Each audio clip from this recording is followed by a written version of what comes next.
The views and opinions expressed on the Veterans in Politics radio show and podcast are those of the guests and hosts and do not necessarily reflect those of Vegas All Net Radio, its affiliates, or its parent company.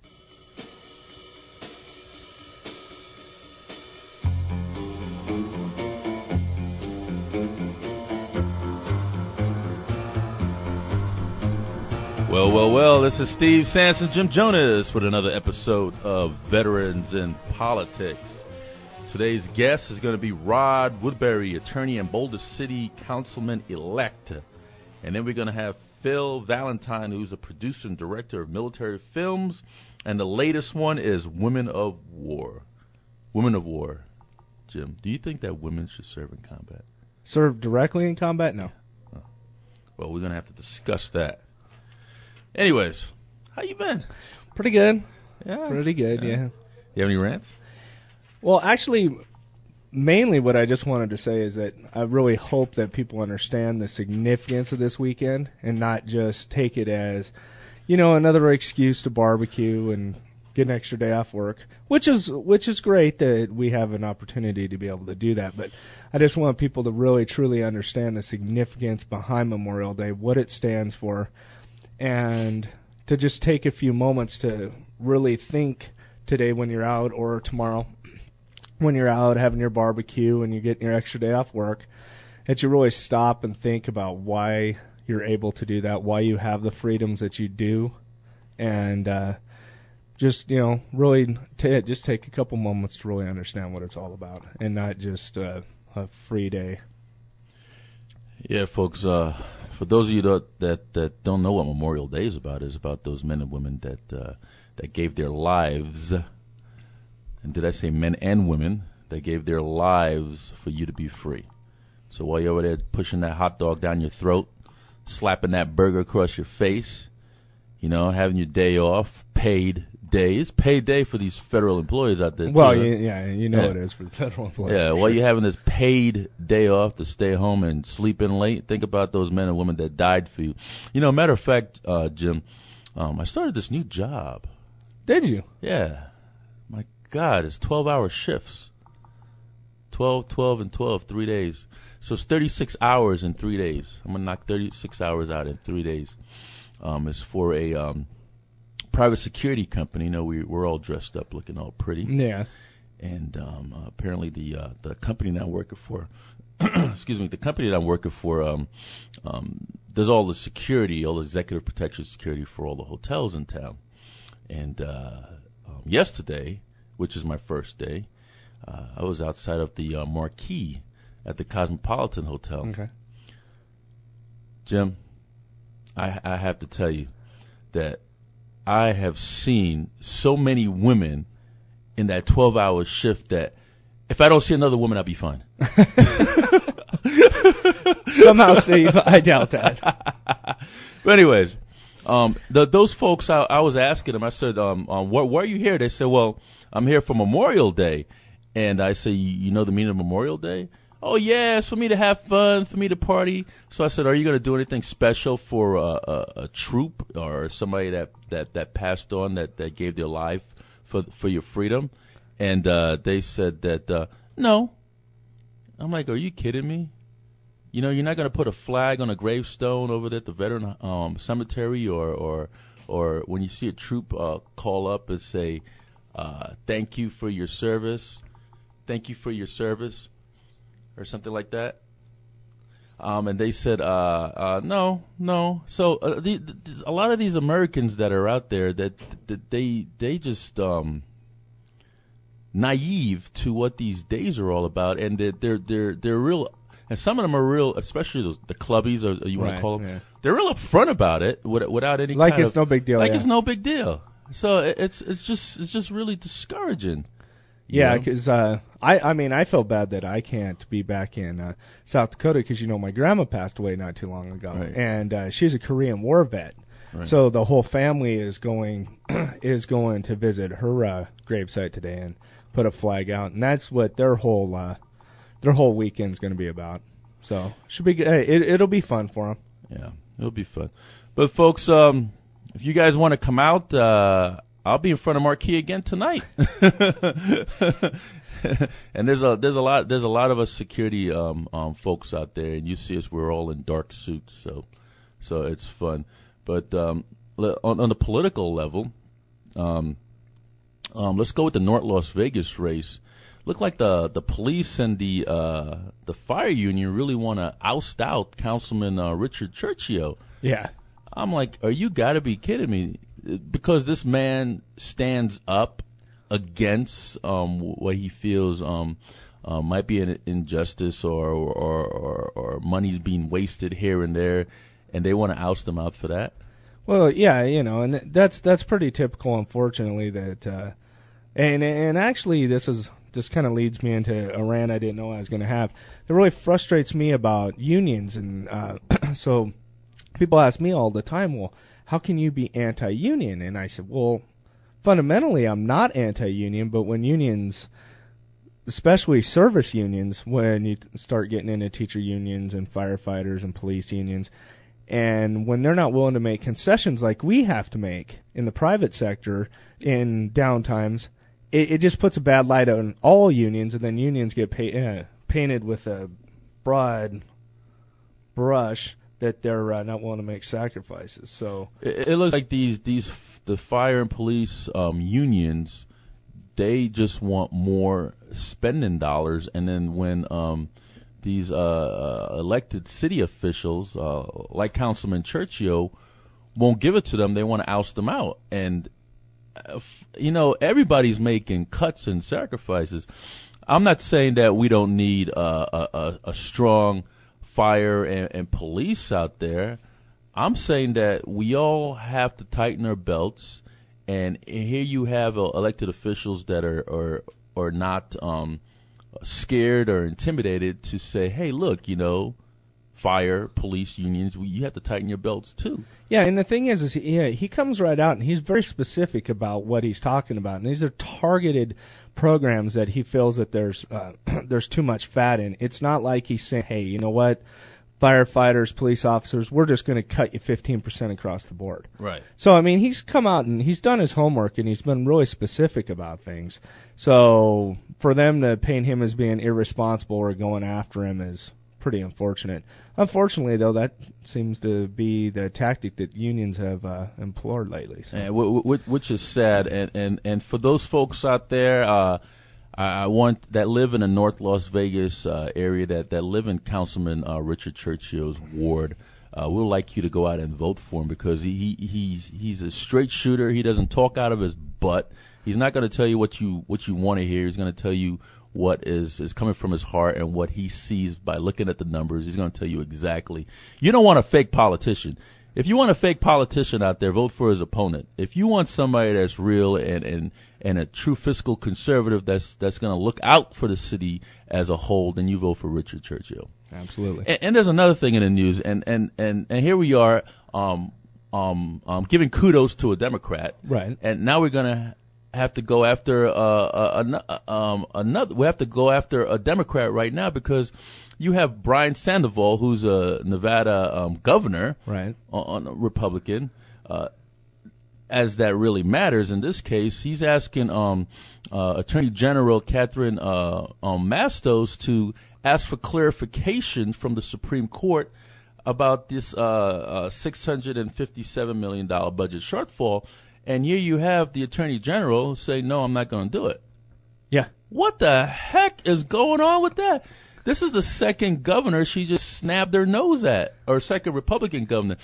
If that was Bob Miller or Bob Lisp or any one of those Democrat governors that asked for something like this, I bet you she would have done it. I believe so too. And that's the unfortunate part, though, in Nevada, and well, in all states. It's not just Nevada, but it seems like it's been a problem here recently. And with Gibbons, you could almost see to a point why people would kind of turn their back on him sometimes, because he wasn't very engaged. He was just one of those, no, I'm not going to be involved in that. I mean, look, he hardly ever went to his office. But Brian Sandoval said, absolutely, we're not going to raise taxes. He's not going to bend on that. Right. But he's engaged in the process. He's right. meeting with these people, and he's trying to get an understanding of where they're coming from and deliver his message. So when you have somebody that's willing to meet you on grounds like that and you still just do the politically expedient thing, it's just really unfortunate. What I think the Republicans should do, honestly, is attack her for being against education. Yeah. And all the governor wanted was clarification from the Supreme Court. Why can't she do that? What's the big deal? Yeah. And of course he would probably do that considering he was a federal judge. You know, exactly. So and plus the thing is, isn't he the governor the last time I checked? Yeah, last time I checked, he was the chief executive of the state of Nevada. What? You know what? I like Catherine Mastos to run for governor one day, and any attorney general, regardless of their party affiliation, tell her no, we ain't gonna do it. You know, go back in your little office over there. But I think that's ridiculous. It is. Anyways, you have any other ads? No. Well, no, I'm good. Well, let's take a break, and then we're going to come back with Rod Woodbury, who's the attorney and Boulder City Councilman-elect for the city of Boulder. This is Steve Sanson and Jim Jonas, Veterans in Politics. And don't forget, Memorial Day is this weekend, folks. Monday, Memorial Day.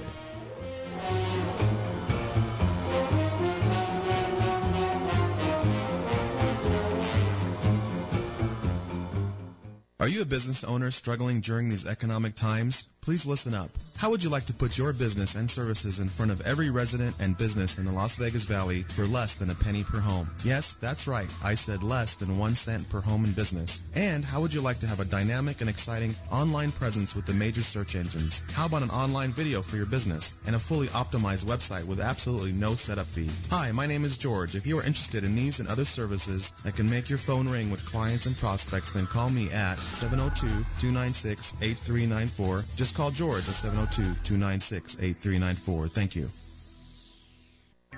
What are you doing online? I'm checking out the belly dance class we took last week. Where's it at? TakeBackYourBelly.com. That's right. We worked our arms. We worked our abs. We worked so hard and had a blast. No matter what, your shape or size. Come belly dance, you'll be surprised.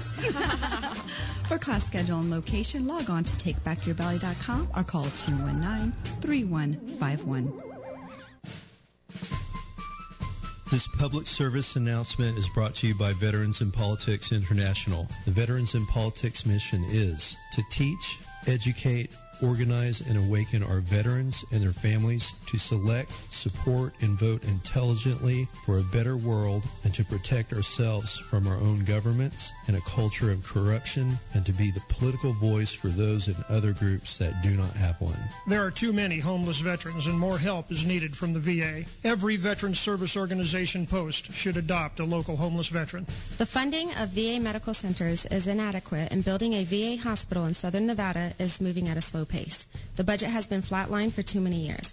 The VA is too quick to deny claims and too slow to help veterans gather records in support of claims. Local politicians ignore veterans and their issues. They perceive a lack of organization among their local veterans and that it won't hurt them at election time. Veterans too often vote party, not veteran issues. All veterans should vote in every election. The news media give inadequate coverage to veteran issues and events. You must send letters to the editor and voice this concern. Please contact your members of Congress and Senate and urge them to co-sponsor key legislation in supporting our veterans. Please support Veterans in Politics. And to get more information, go to www.veteransinpolitics.com. Americans have been fooled by politicians about illegal immigration. They make you think that if you bring up this topic, you are a racist. Did you know that America is the only country on this planet that does not enforce its federal immigration laws? For the fear of being called a racist. I am for legal immigration.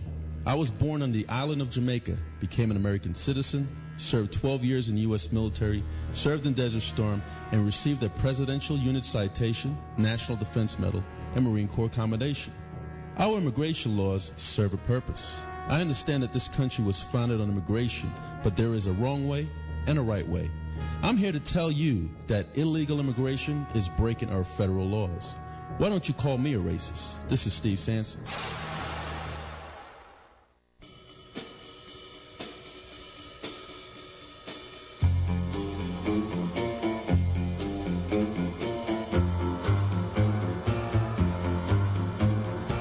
Well, we're back. This is Steve Sanson, Jim Jonas with Veterans in Politics. We have live in studio Rod Woodbury, attorney at law and Boulder City Councilman-elect. Hey, Rod, how you doing today, sir? I'm doing great. Thanks, Steve. Rod, could you give us a little bit about yourself? Yeah, I am an attorney. Been an attorney for about 11 years and practicing real estate and business law. I have a family of 7, live in Boulder City, and enjoy living out there, and just recently was elected to City Council and begin at the end of June. You are the son of infamous Bruce Woodbury. Yes, I am. Former county commissioner for what, 28? 28 years. 28 years. They got a freeway named after him, Bruce Woodbury, I-215. How do you feel about that? Well, he should have ran for governor. I don't know why he didn't do that. Yeah, he was asked several times to run for governor, for state Supreme Court, for Congress, and he would have took it. Yeah, he enjoys the local politics, and you know, as far as the 215 and other things that are named after him, it's just kind of, I've grown up with that, so I guess I'm kind of used to it. You meet people in airports halfway across the country, and they know my dad, and so it's humbling in some ways. He likes to deflect the attention away from himself. I know he's very calm, and I've never heard that man yell. Yeah. You probably heard him yell. I have a few times, but it's not often. He's generally a calm person. So. And I paid a lot of attention during this G-Sting operation. His name was the only name I didn't hear. That's right. I had somebody just mention that to me yesterday as well, and I think. How did he manage to stay far? Maybe we should get him on the program. Ask him that. Yeah. Stay far away from that stuff. I think he's just a man of integrity. He knew that he was in a position of trust, and he treated it as such. He always kept his distance from, the element that was going to drag people down in that arena, and I think people understood that. They respected him for it, and he was successful at doing what he did. So why are you running for public? Oh, you ran and you won. Congratulations on the victory. Thank you. Why did you run for public office? I ran because I just saw a need out in Boulder City. I had been asked the last couple of election cycles to run, and decided that it wasn't the right time for me and my family. But I just saw a downward spiral out in Boulder City, and I knew it was time to do it. I knew somebody needed to step up to the plate, and I felt like this was the right time, and my family was behind me, so we did it. Boulder City has no gaming. Right. How could you live out there? That's why I live out there. We love it out there. Great schools, great sense of community, small town environment. Is it the only city that doesn't have gaming in the state of Nevada? As far as I'm aware, that's correct. Yes. So why do you think that you guys don't want gaming out there? Well, I think that it started as a federal community as a result of building the Hoover Dam out there, and right. it never had it, and it's grown up that way, and I think that people like the community out there the way it is, and that's so. Gaming's close enough on either side of it. You got Railroad Pass, you got Hacienda Casino going down towards the dam, and if people want to go there, they can go there, but they don't want that element right in the city, and it's appropriate to keep a distance from it. So.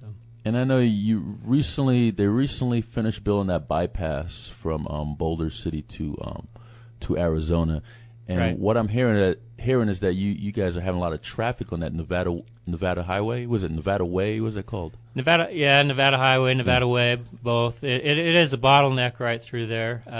But doesn't the businesses that serve on both sides of that road don't they make out from all the traffic flow that's going back and forth? They do somewhat, but the turnoff to Hoover Dam is as you're going in from Las Vegas to Boulder City.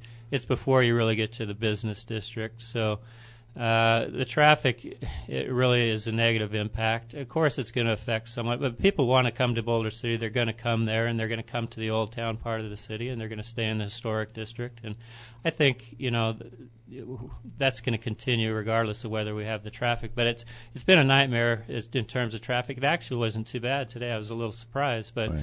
As the boating traffic increases over the summer, it's only going to get worse. And it's really the truck traffic that's coming through there, and they're building a port down in Mexico that's it's going to make this a major thoroughfare to bring traffic through here, truck traffic, and it's just going to get worse and worse and worse over time. So we need to address it. So, Rod, you said a downward spiral you noticed. What do you mean by that, and what's your plans to try to bring it back, so to speak?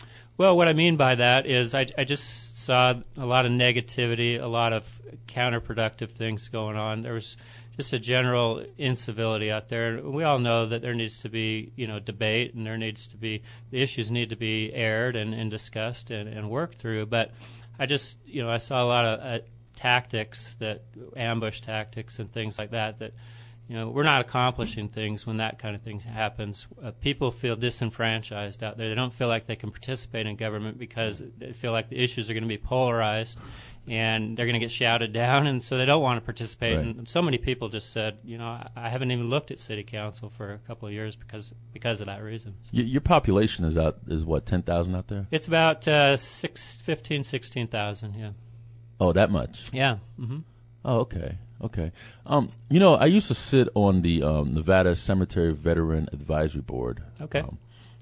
For Southern Nevada, and I recently resigned because 4 years is enough for me, I think. Yeah. But one of the things that I was trying to accomplish while I was on that board is to get the board to send a letter to the City Council of Boulder to establish a crematory out there. Right.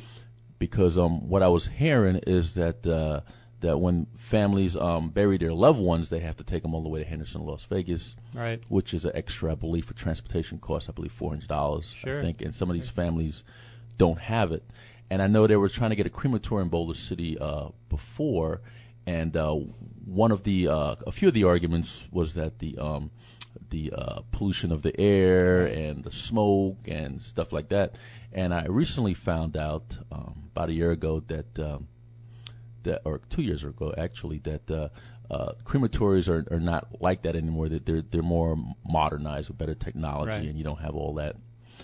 And I wanted to know if the city of Boulder would take another look at a crematory being established up there. And I don't care who has a crematory, Bunker's right. Funeral Home or Johnny Jackson's bury your dead. It doesn't matter to me. I just want to know if Boulder City would be open to have a crematory established within their jurisdiction, so these families don't have to transport the bodies. Right.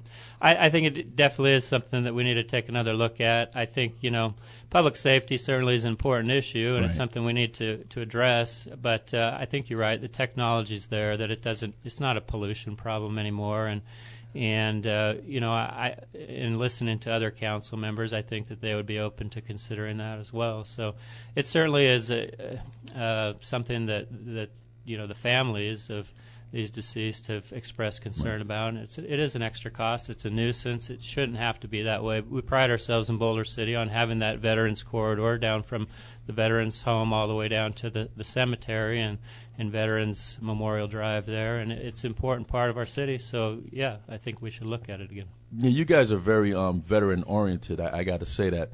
But how could we get this discussion of this crematory on the agenda? Well, what do we need to do to get that part of the council meeting? Well, I think it's just like anything else. It's just somebody needs to come up with a proposal to do it, and it could come from a council person. It could come from the veterans groups, and maybe it's a combination of both. But something on the table in terms of how we're going to fund it, what's the scope of it's going to be, and things like that. Well, and then we just start the staff process. As far as funding, I don't think that would be a city problem, because it would be, right.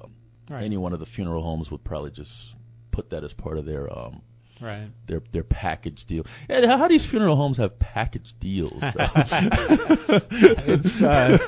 It's actually pretty interesting. That whole undertaker business really picked up. Yeah, well, it picked up right after it was actually during the Civil War. Yeah. So. But Councilman, you're going to be sworn in on June 28th. Is that what you said? That's correct. Yes. And I want to be part of that while you're getting sworn in. But I want to know what motivated you, what drove you to become a councilman, and once you become that seat? Right. Well, as I said before, I just saw the incivility there, and I think I'm a consensus builder. I think I'm a person that can bring people together and find solutions. We all know there's problems out there, and as in any municipality, and it's just a matter of reaching across the aisle and bringing people together and finding the right way to get things done and moving forward.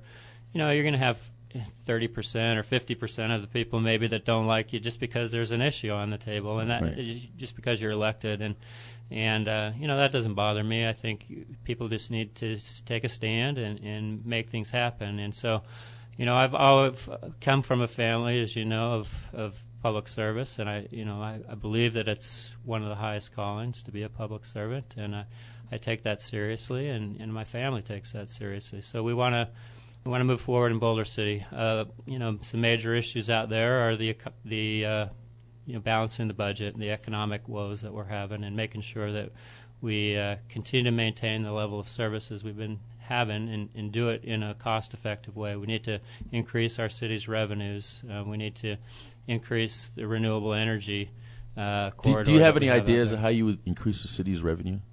Yeah, I think they've gotten a good start on the renewable energy corridor, the solar leases and things like that, and that's going to give us a big boost, but we need to explore new ways to do that. The bypass, I think, around the city that's being proposed, you referred to the bridge bypass over Hoover Dam, and the traffic woes aren't going to go away in Boulder City until we get a project that bypasses the city itself, and that's going to bring a lot of construction jobs to the city and revenue as well. And if we do it in the right way, and we have the proper signage and we do the proper marketing, that's going to still allow the businesses to thrive there and get the revenue that would come as a result of the tourist traffic that's going to come from Phoenix and other areas like that. So how much undeveloped land do you have out there?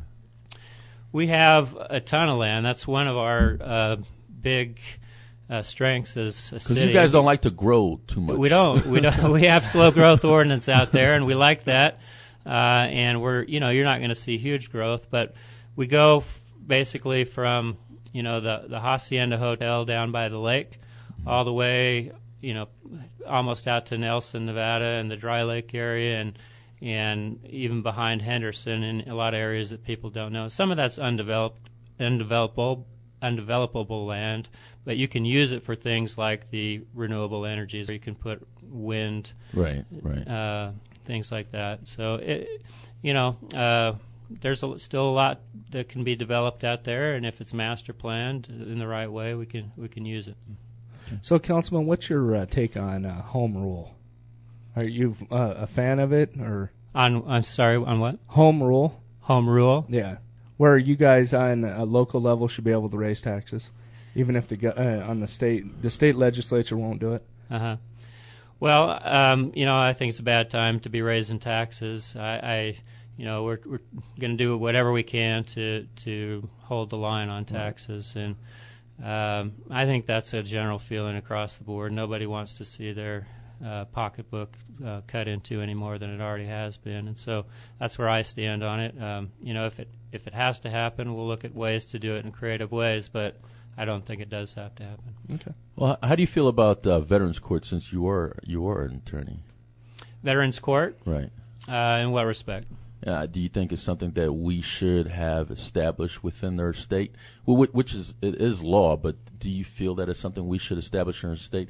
And is Veterans Court being utilized in the city of Boulder? Because you have who's your judge out there? Victor Miller, correct? Judge Victor Miller, correct. Yeah. Do you know if he's asking veterans or he's asking the defendant if they are veterans? I don't know the answer to that.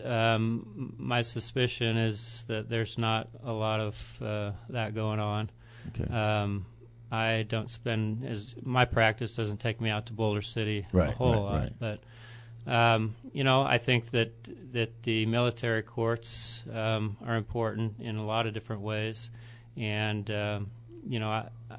honestly, that's something that we probably ought to look at in terms of making sense of how that could fit into Boulder City or to other municipalities around. I if you want to ask specific questions, I maybe could address those a little bit better. But let's go with a broader scale. Attorney General Catherine Mastos, she refuses to ask for clarification from the Supreme Court with the $651 million budget shortfall that the governor asked her to do.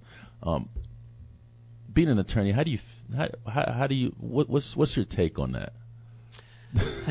Well, she's a politician too, I guess. I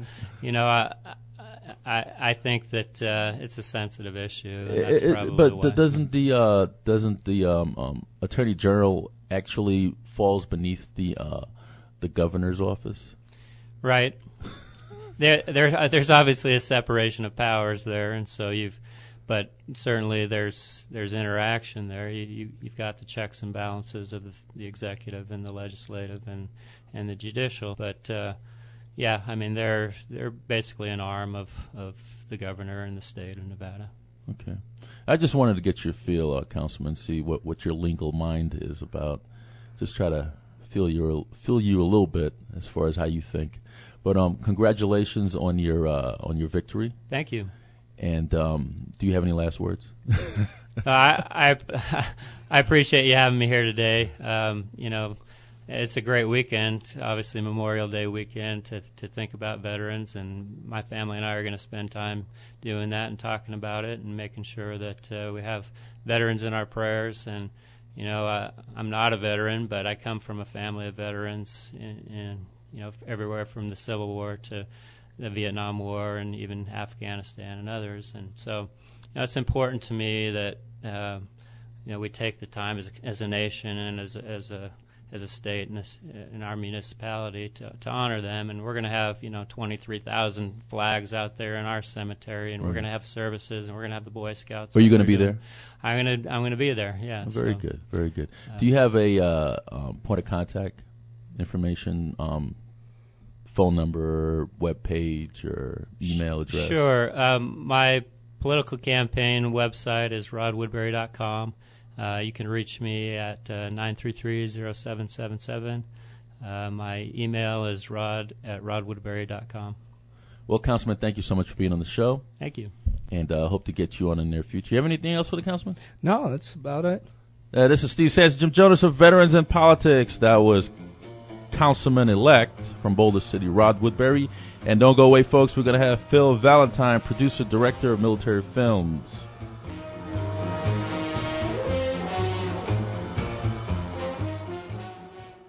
Are you a business owner struggling during these economic times? Please listen up. How would you like to put your business and services in front of every resident and business in the Las Vegas Valley for less than a penny per home? Yes, that's right. I said less than 1 cent per home and business. And how would you like to have a dynamic and exciting online presence with the major search engines? How about an online video for your business and a fully optimized website with absolutely no setup fee? Hi, my name is George. If you are interested in these and other services that can make your phone ring with clients and prospects, then call me at 702-296-8394. Just call George at 702-296-8394. Thank you. What are you doing online? I'm checking out the belly dance class we took last week. Where's it at? TakeBackYourBelly.com. That's right. We worked our arms. We worked our abs. We worked so hard and had a blast. No matter what, your shape or size, come belly dance, you'll be surprised. For class schedule and location, log on to TakeBackYourBelly.com or call 219-3151. Veterans in Politics takes a proactive approach to provide you, the veteran, with the political voice for which you fought and served. Veterans in Politics is becoming the premier veteran organization of the 21st century, with political candidate interviews, insight, and endorsements. Public speaking engagements in support of American values. Radio shows to keep you updated on the latest in veteran and military support operations. Providing job placement and business support. Go to veteransinpolitics.com today and do your part in defending liberty. While growing up, I've always asked my family, who is my father? I was told the name of a man. When I became older, I looked for this man and found him.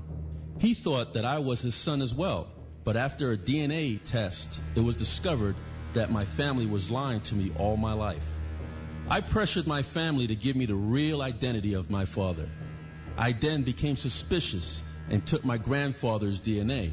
After I buried my grandfather, 2 days later I discovered that my grandfather was in fact my biological father. I questioned myself and asked, what is my purpose on this earth? I should have never been conceived.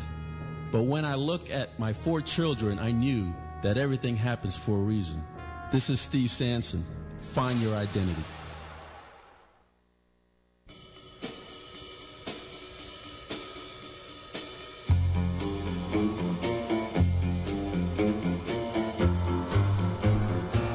Well, we're back. This is Steve Sanson, Jim Jonas of Veterans in Politics. We have Phil Valentine, producer and director of military films.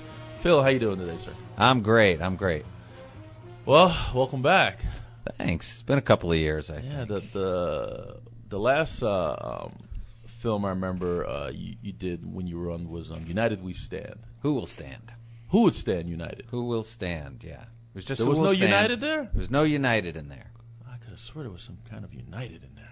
I'm the wrong guest. Okay, I'll leave. But tell us a little bit about yourself.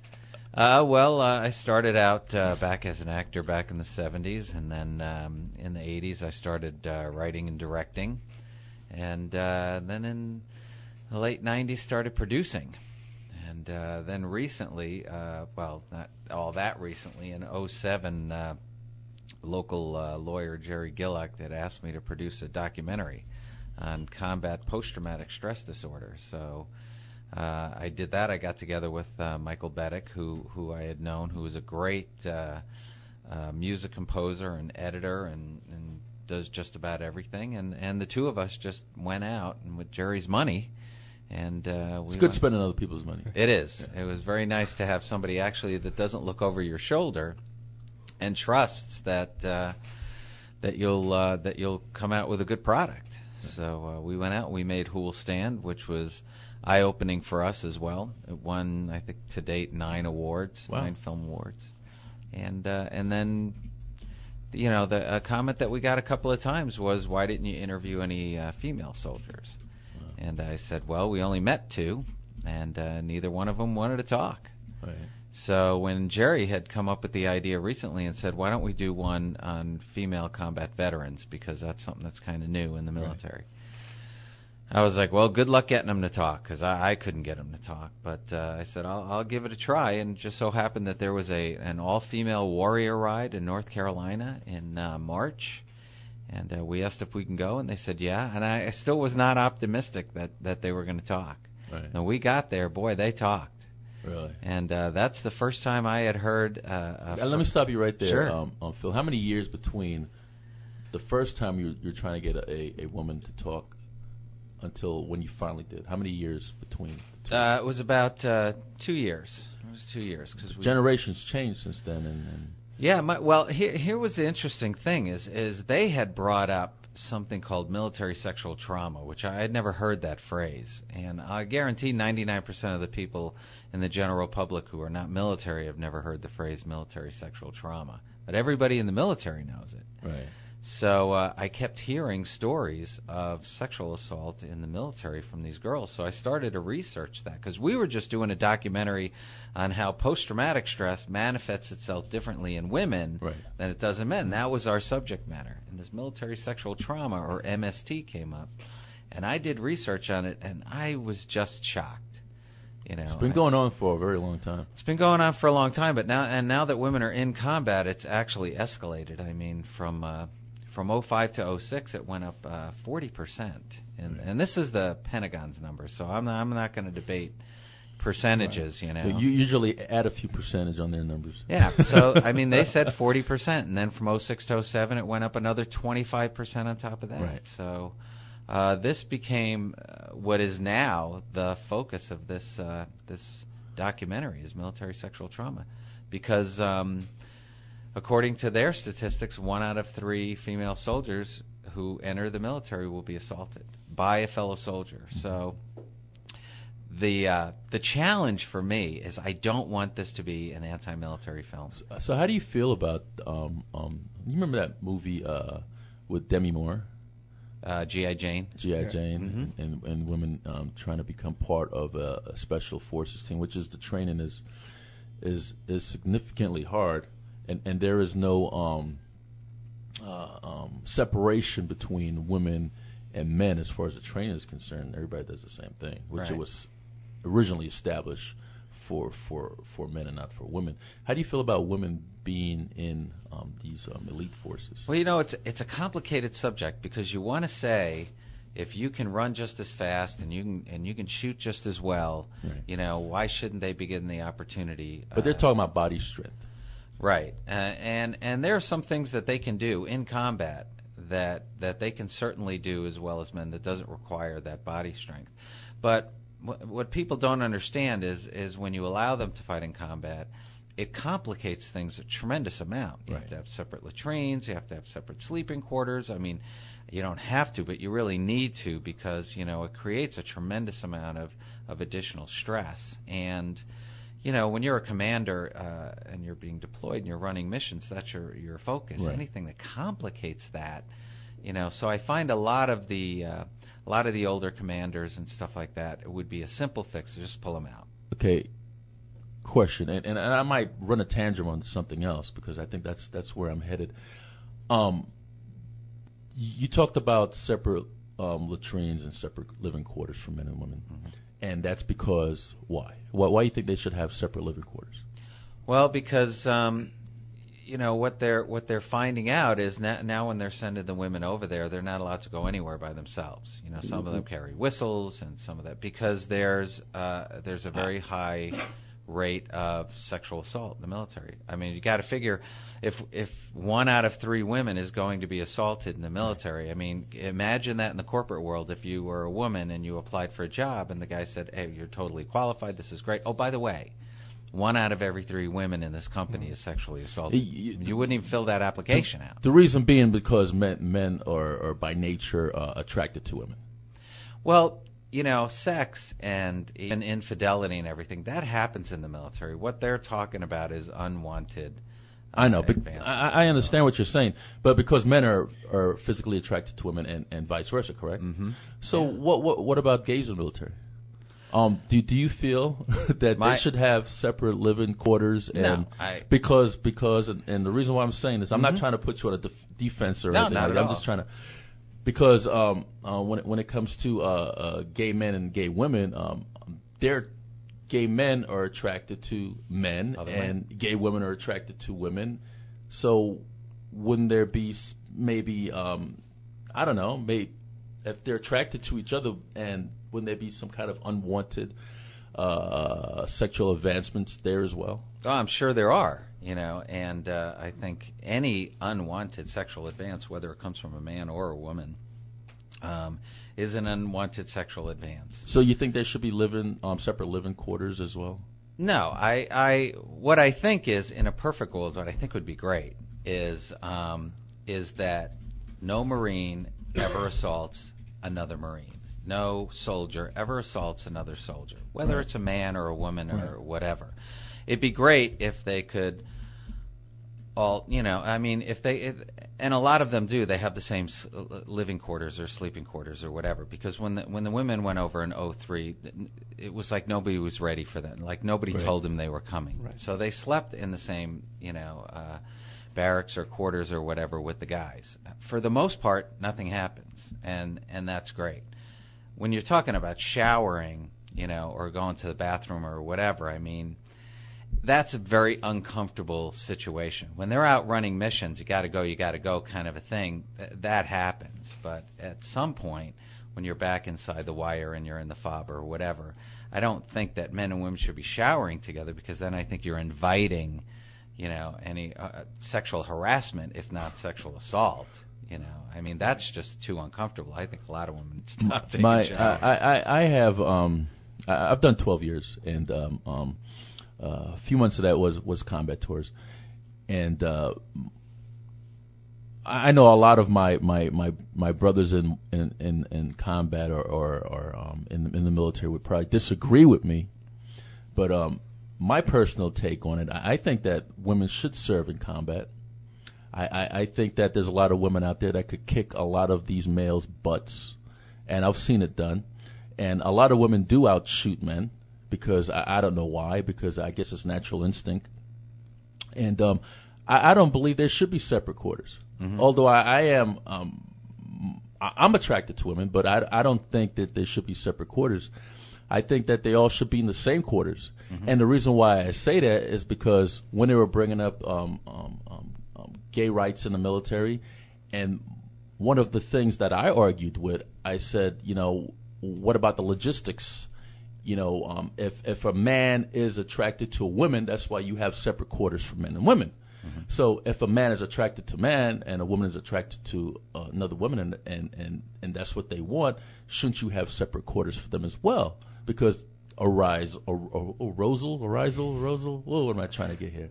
But you understand what I'm saying. Yeah. So no, I think they should get away with all these separate quarters, and they should have co-ed for everything, just like a big absolutely. College dorm. And I think if the commander has a zero tolerance for assault, I don't care if it's gay or straight, doesn't really matter. If he has a zero tolerance for that, and you're responsible for your actions or whatever, then I think that will happen. I'm curious as to why some of these numbers are so high, and a lot of it happens with a superior NCO or an officer or whatever, because there's that sort of power and control. Right. And a lot of it happens in basic training. I mean, before these women are even deployed. But the numbers are high enough, much higher than in the civilian world. So here's a situation that needs to be dealt with. And I think the military was caught a little bit off guard. I mean, we thought it was, hey, let's let women fight in combat if they're qualified, and that was great. Right. I'm not really sure it was thought all the way through, because now we have this problem. Some people had said, well, it takes the military a generation before they can ever make any real change and have it stick. But we're not talking about, changing a policy. We're talking about the lives of our mothers and daughters and sisters in the military. We don't have a generation to use them as guinea pigs until the military figures out how to get the military is used to using their people as guinea pigs. Steve, you need these 12 shots. Trust me, you need these 12 shots. Absolutely. So, I mean, this is something I need. And I had talked to General Halstead, the female general who was deployed in Iraq. She was the highest ranking person that we had talked to. And she said, look, there's nothing more important to an officer than his rank and his reputation. Correct. So it's not just about punishing the assailant. It's about punishing anybody who was responsible for that action by either not taking action, or sweeping it under the rug. Once that happens, then you're going to see change. But for a lot of it, when you figure, according to the Pentagon statistics, less than 20% of these assaults are reported. Right. That's not hard to imagine. But what's hard to understand for me is less than 15% of the ones that are reported are even investigated to prosecution. Right. And then when you get down to once it's prosecuted, how many of those guys are actually punished, then when you do the math, it's about 1%. About 1% of the assaults are actually punished. So there's not a lot of crimes that the average person wouldn't commit if you had a 99% chance of getting away with it. And that's what's happening. And that's the part that needs to be looked at. And it needs to be looked at sooner than later, because these girls are ending up being the victims. So I'm going to say something that's probably going to be unpopular, but I think that's one of the reasons why women shouldn't be in combat. Not justifying the sexual abuse part of it, because that's just, I would never justify that. But I think, again, it's just overcomplicating things. I was watching... Well, then there's always going to be that, and there's always going to be a discrimination against gender. Right. If a woman could shoot, a woman could fight, and she's volunteering. I think the combat position should be a volunteer box for women to check off, or for a female soldier or Marine, Air Force, whatever, check off if they want to serve in a combat unit. But I there's a lot of women I see out there with the heart and guts that could take on so many men, and I've seen that. It's like the fact that I was bringing up this Veterans Court to amend the law, which the law is for nonviolent offenders, DUI, drug abuse, trespass, and stuff like that. And I wanted it to be amended for violent offenders, such as domestic violence and battery and all that other good stuff. But when I had an assemblyman bring it on the assembly floor a couple weeks ago, and he was talking about domestic violence, the first thing one of the other legislators said is that, are you going to allow men to start beating on their wives? He didn't even mention a gender. Do you know how many women, soldiers and Marines, that kick their husband's butt? So it's not just domestic violence is not just a man issue. I've seen women do a lot of butt kicking too, and what I hate is when people start discriminating against gender.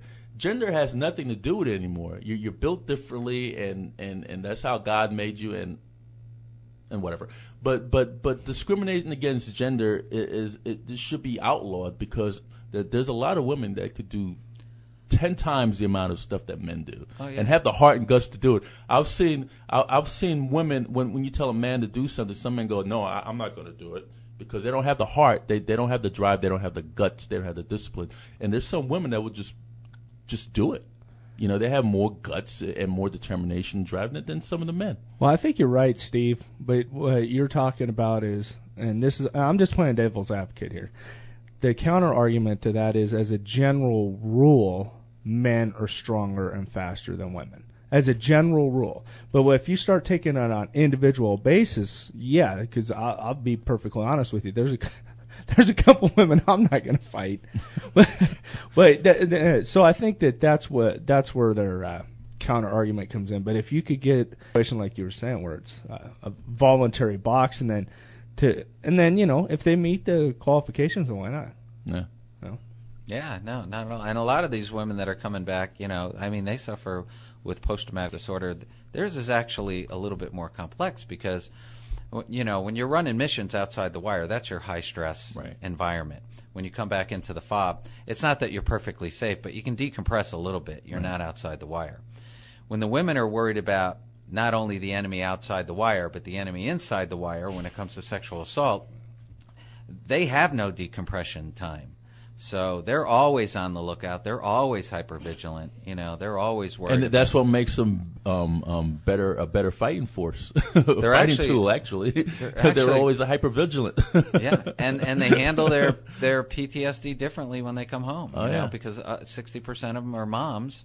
They take it internally. They take it internally. They push that PTSD aside, because once they got home, they got to start making lunches, taking the kids to soccer, taking them to school, and they just start focusing on something else, and they never really deal with it.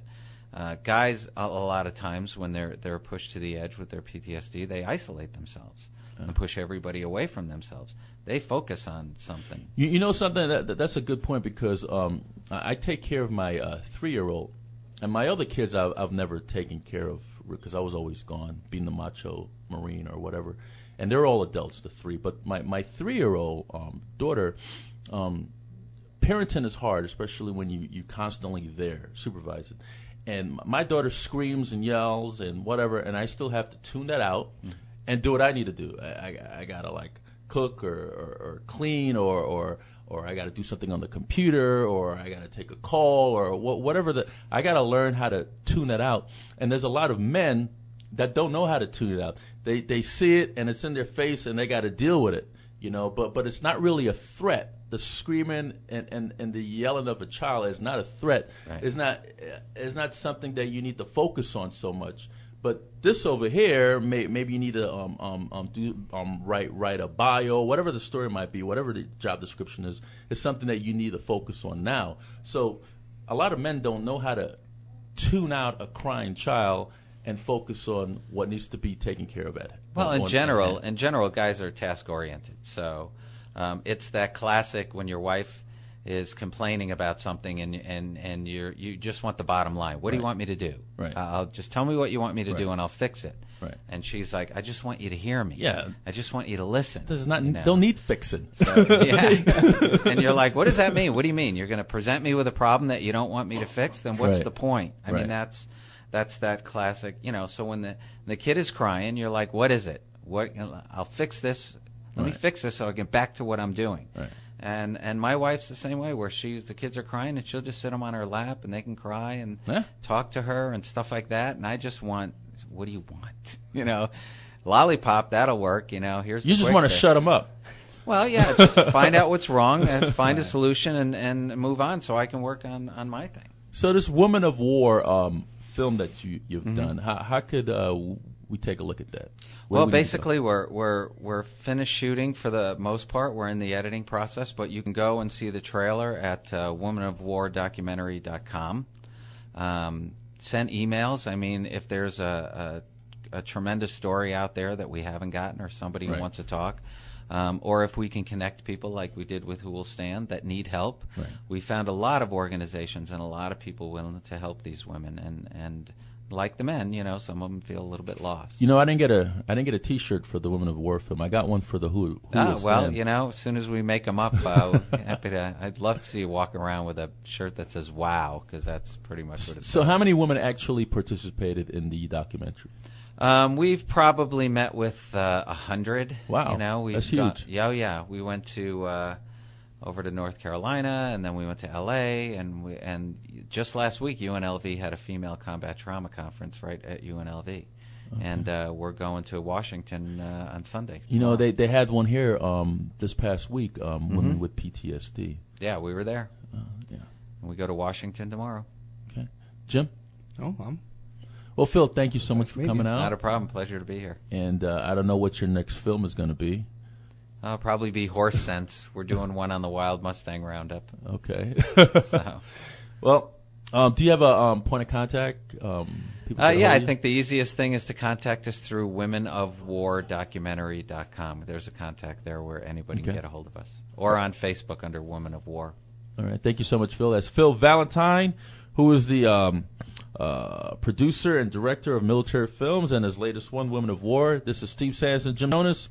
Until next week, and folks, we're going to have Boulder City Mayor Roger Tubler is going to be here, and we're still working on trying to get Mayor Oscar Goodman to come on the show.